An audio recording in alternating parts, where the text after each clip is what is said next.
नमो विष्णुपादाय कृष्णपृष्ठाय भूतले श्रीमते भक्ति वेदांत स्वामिन्निति नामिने नमस्ते सारस्वती देवे गौरवाणी प्रचारिणे निर्विशेष शून्यवादी पाश्चात्य देशतारिणे जय श्री कृष्णा चैतन्य प्रभु नित्यानंदा श्री अद्वैत गदाधर श्रीवासादि गौरा भक्त वृंदा हरे कृष्णा कृष्णा कृष्णा हरे हरे हरे राम राम राम हरे हरे हरे कृष्णा कृष्णा कृष्णा हरे हरे हरे राम राम हरे हरे हरे कृष्णा कृष्णा कृष्णा हरे हरे हरे राम राम हरे हरे। ऐसी भक्ति वेदांत स्वामी ठाकुर श्री प्रभुपाद की विजय हो। जय Shri Prabhupada. We are reading on the way to Krishna. आज हम चर्चा करेंगे चैप्टर 4 से the roads of the foolish and the wise. Road और ज्ञानी के मार्ग, ये चैप्टर है। ठीक है, अब देखिए इसमें श्रील प्रभुपाद सबसे पहले जो रेफरेंस दे रहे हैं ना, वो भगवद गीता 7.14 का दे रहे हैं। Krishna is thus explaining himself as he is, yet we are not attracted to him. Why is this? अब यहाँ पर देखो क्वेश्चन, ये जो प्रश्न है ना कि भगवान, अब पिछले जो वर्सेस, जो पिछले चैप्टर में अगर हम देखें, जो पिछला चैप्टर है वो क्या है? Seeing Krishna everywhere and always, भगवान श्री कृष्ण को सदैव और सर्वत्र देखना। और इसमें भगवान अपने विषय में सब बता रहे हैं, जो 7th चैप्टर से कितने सारे वर्सेस का उदाहरण यहाँ प्रभुपाद जी ने दिया है ना। I am the taste of water, I am the light of sun and moon, I am the syllable Om in the Vedic hymns, और कितने मतलब मैं बुद्धिमानों का की बुद्धि हूँ, बलवानों का बल हूँ, और ऐसे भगवान कितने डिफरेंट वेज बता रहे हैं जिससे कि हम भगवान की अनुभूति कर सकें। 24/7 हम 24/7 हम भगवान की अनुभूति कर सकें। इतने सारे मतलब ऑप्शंस भगवान ने हमें बताई है कि जैसे हम भगवान को एक्सपीरियंस करें, लेकिन फिर भी हम उनकी तरफ आकर्षित क्यों नहीं होते हैं? Krishna is thus explaining himself as he is, Krishna अपने विषय में यथा रूप में हमें बता रहे हैं, yet we are not attracted to him, परंतु फिर भी हम उनकी ओर आकर्षित क्यों नहीं है? इसका कारण क्या है?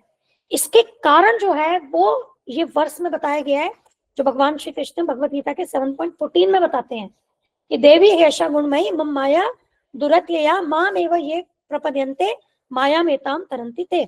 The divine energy of mind consisting of the 3 modes of material nature is difficult to overcome, but those who have surrendered unto me can easily cross beyond it. तो इसका कारण क्या है? हम क्यों भगवान कृष्ण की ओर आकर्षित नहीं होते हैं? क्योंकि हम ये जो भौतिक शक्ति है इसके चंगुल में हम यहाँ फंसे हैं और इससे हम जीत नहीं पाते, और इसी के कारण हम क्या है, भगवान की तरफ आकर्षित नहीं होते। और ये जो शक्ति है भगवान की दैवी शक्ति है, डिवाइन एनर्जी है, ठीक है, दैवी शक्ति जो कि तीनों गुणों से बनी है।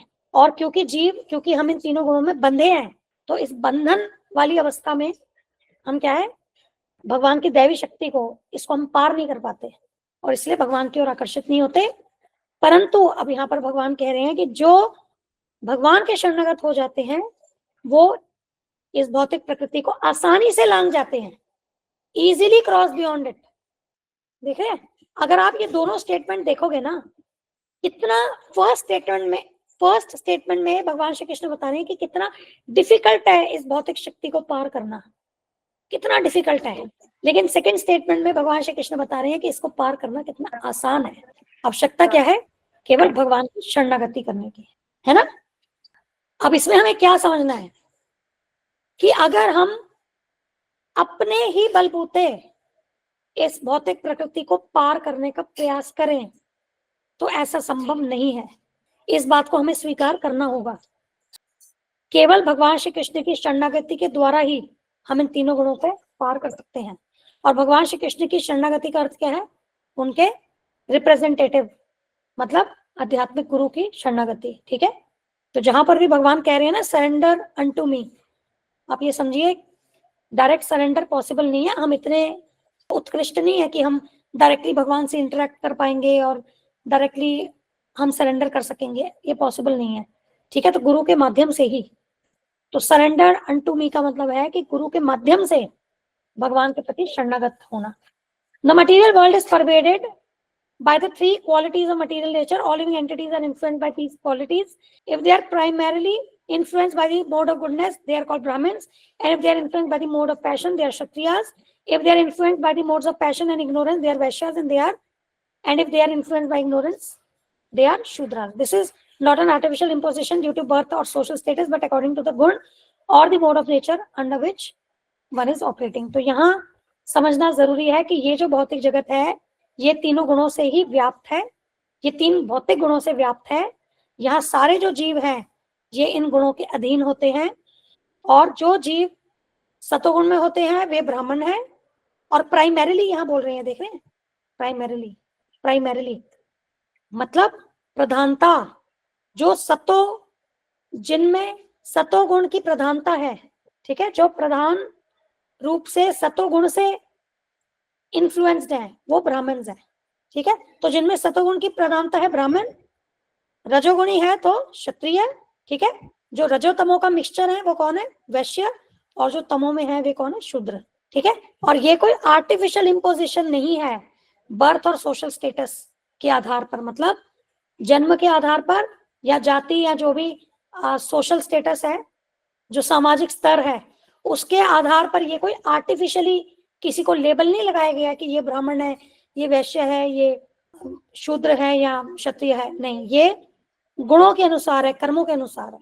ठीक है, तो उसके व्यक्ति की गुण जो है और उसके जो कार्य है उसके अनुसार वो होगा, वो सतोगुणी, मतलब उसकी ये जो डिविजन्स है कि वो ब्राह्मण के समान है या वो क्षत्रिय है, वैश्य, शूद्र है, तो वो गुण और कर्म के अनुसार होता है। ठीक है, तो मतलब अगर कोई व्यक्ति ब्राह्मण है, चलो अगर हम बात करते हैं गुणों के अनुसार, कोई व्यक्ति ब्राह्मण है, अब उसका जो पुत्र है उसमें ब्राह्मण वाले गुण नहीं है, वो रजोगुण में है या वो रजोतमो में है, तो फिर जस्ट बिकॉज कि वो ब्राह्मण का पुत्र है तो वो ब्राह्मण नहीं हुआ।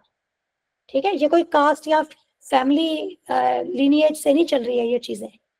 अगर ब्राह्मण के पुत्र में क्षत्रिय वाले गुण है, मतलब वो रजोगुणी है, तो वो क्षत्रिय के समान हुआ, उसको आप ब्राह्मण नहीं कहेंगे। तो यहाँ पर कोई जन्म से या जाति से या आपका सामाजिक स्तर से उसके अनुसार ये विभाजन नहीं है।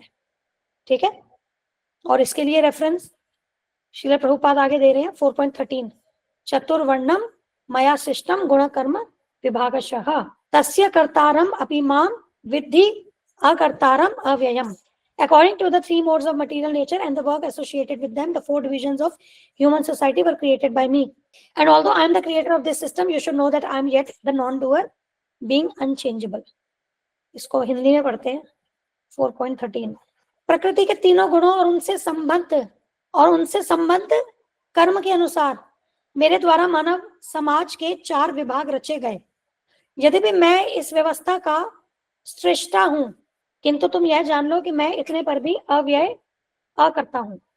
तो भगवान यहाँ क्या बता रहे हैं कि हर एक वस्तु जो यहाँ पर है वो भगवान ने उनकी रचना की है, भगवान से वह उत्पन्न होती है, वही उसका पालन करते हैं, है ना, और प्रलय के बाद भी उनमें ही वह वस्तु उन्हीं में समा जाती है। और ये जो वर्णाश्रम धर्म है, 4 वर्ण ब्राह्मण, क्षत्रिय, वैश्य, शूद्र, और 4 आश्रम ब्रह्मचर्य, गृहस्थ, वानप्रस्थ, संन्यास, तो इसके जो रचयिता है, सृष्टा है, वे कौन है, वे भगवान है। ठीक है, तो यहाँ देखिए इसको और एक्सप्लेन किया हुआ है यहाँ प्रभुपाद जी ने कि जो बुद्धिमान मनुष्यों का वर्ग है वो सतोगुणी होने के कारण ब्राह्मण कहलाते हैं, और जो द्वितीय वर्ग है वह प्रशासक वर्ग है, जिन्हें रजोगुणी होने के कारण क्षत्रिय कहा जाता है, मतलब एडमिनिस्ट्रेटिव क्लास। ठीक है, प्रशासक जो शासन करते हैं। फिर वणिक वर्ग है या वैश्य, वे रजोतमो के मिश्रण से युक्त होते हैं, और शूद्र या श्रमीय वर्ग वे तमोगुणी होते हैं। ठीक है, तो ये अलग अलग गुणों के अनुसार ही ये डिविजन्स हैं, विभाजन है। ठीक है, और भगवान जो है इन 4 विभागों की रचना करते हैं, लेकिन भगवान इनमें से किसी भी विभाग या किसी वर्ण के अंतर्गत नहीं आते, क्योंकि वे बद्ध जीव नहीं है, वे इन तीनों गुणों से प्रभावित नहीं है। ठीक है, यद्यपि मैं इस व्यवस्था का सृष्टा हूं, किंतु तुम यह जान लो कि मैं इतने पर भी अव्यय अकर्ता हूं। ठीक है, ये वाला श्लोक आएगा जब हम चैप्टर 4 रीड करेंगे ना, इसको और गहराई से हम पढ़ेंगे तब।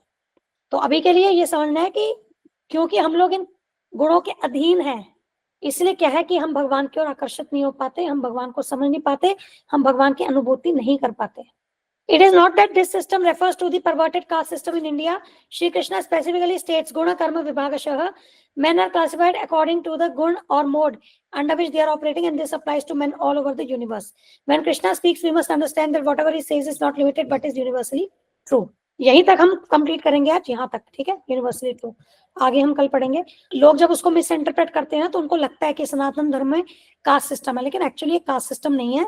ये जो है ना, ये डिविजन जो है, ये जो विभाजन है सोसाइटी में, ये हर एक में आपको मिलेंगे। जो सनातन धर्म पालन नहीं करे ना, उन सोसाइटीज में भी हमें ये मिलेंगे, ठीक है। और प्रभुपाद जी का एक इंटरव्यू भी है एक सोशल वर्कर के साथ, आई थिंक रशियन था वो सोशल वर्कर, मैं देखूंगी, वो वीडियो मिलेगी, मैं भेज दूंगी ग्रुप में। तो उसमें वही है कि वो व्यक्ति जो है वो प्रभुपाद जी से प्रश्न यही कर रहे थे कि आपके यहाँ तो कास्ट सिस्टम होता है। तो उन्होंने उनसे यही पूछा कि क्या आपके सोसाइटी में टीचर्स हैं? तो उन्होंने बोला कि हाँ टीचर्स हैं। तो आपके यहाँ आर्मी है? आर्मी भी है। या जो बिजनेस क्लास है, मर्केंटाइल मैन, वो भी है। और जो लेबर क्लास है वो भी है। प्रभुपाद जी ने लॉजिकली इसको सिद्ध किया कि आप में भी तो ये डिविजन्स हैं, तो आप हमें कैसे कह सकते हैं कि ये कास्ट सिस्टम के आधार पर है? ये डिविजन्स जो है ये नेचुरल डिविजन्स है। और इसलिए यहाँ पर देखिए, यहाँ पर प्रभुपाद जी क्या कह रहे हैं कि this applies to men all over the universe. तो गुण और कर्मों के अनुसार जो ह्यूमन रेस का जो विभाजन है वो यूनिवर्सली एप्लीकेबल है, ठीक है। ऐसा नहीं वो केवल सनातन धर्म जो फॉलो करते हैं केवल उन्हीं में ये चीज अप्लाई होगी। तो भगवान जब भी बात करते हैं वो यूनिवर्सली जो अप्लाई होती है रूल्स।